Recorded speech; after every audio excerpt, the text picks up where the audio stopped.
I think to your question earlier, Kevin, I think one of the things that the system can do is allow time for this innovation, right? It's and we've seen it at UPMC, we see it at Mayo, we see it at Kaiser. They allow almost that sort of Google approach of, hey, take 5% of your time where you don't have to see patients, you don't have to fill out paperwork, and go and work with the innovation team over here to help give them the advice. I think that's got to come from the hospital system, because what my hospital system will say is, last month you implanted 35 defibrillators. Why did you only implant 25 this month? Well, because I was working on innovation with our EMR interface. And they'd say, well, we're going to cut your salary if we review this another month. Right. So it comes from both sides, and brings me to my next question. And I think you alluded to it. What can and what must these healthcare organizations do to get ready for this, rather than just, throw their hands up? And to me, it's the time. Allow your clinicians of all types, whether it's nurses or whether it's docs, give them the time to go work with these innovations that you've come up internally, never mind the companies externally and partnering, but give them the time to go do this, and don't penalize them for going to do it, like you just mentioned, in terms of pay them for it. Just start a committee. I mean, then someone's got to assign an RVU, a work value unit, for what we do when we're not doing clinical time, and no one's willing to do that because the bean counters are counting beans. Sure. And those beans are revenue that you drive to that hospital system. But I will say, with some of the new hybrid models, that is driving revenue. Like some of these new educational institutions that have those innovation arms where they're monetizing their innovations, I think that model can help. Well, you've got the USC Center for Body Computing. You've got, with Leslie Saxon, you've got Mintu Turakia out at Stanford with his digital health center at Stanford. I mean, that's happening around us. We need it to be adopted outside of academia.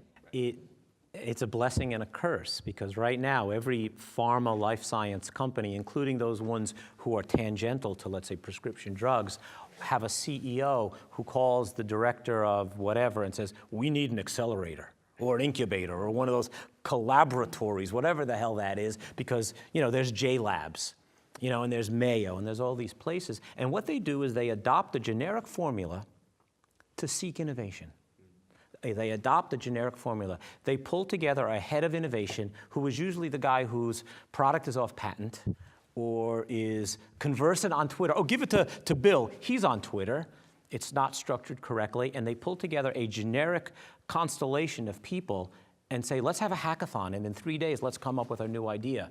It's just, that's such a bad model. And I see that happening time and time and time again. Why? Because it's driven from the paranoid CEO who says, Company X has a collaboratory, we need one too.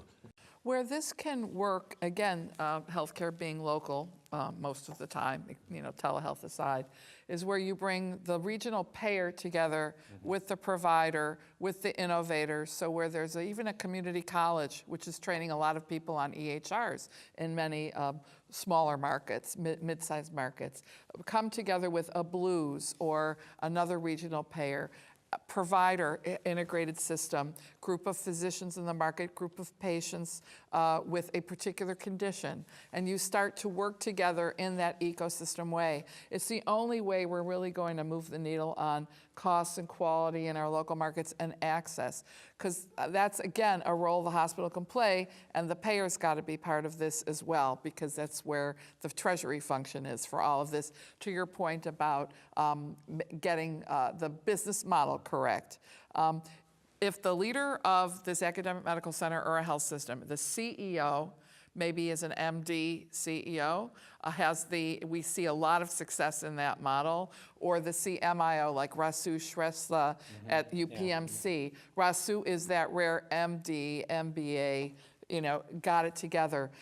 This is where the physician leadership has to stand up and say, I know we can make this work in a monetizable, return on investment way. Again, I think regionally this can work because cultures are different from Miami to upstate New Jersey to Canada to Philly.